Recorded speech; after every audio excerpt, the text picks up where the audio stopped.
พูดเก่ง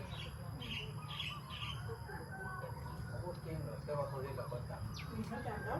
เป็นเก่งก็เล่าแหม เรื่องนี้เรียนแบบประจำ เขาบอกเขาหายไม่โอ้ตัวนี่พวกโอ้จะเปลี่ยนเนี่ยมันจำไม่เป็นแล้วมีป้อนเก่าอยู่ไม่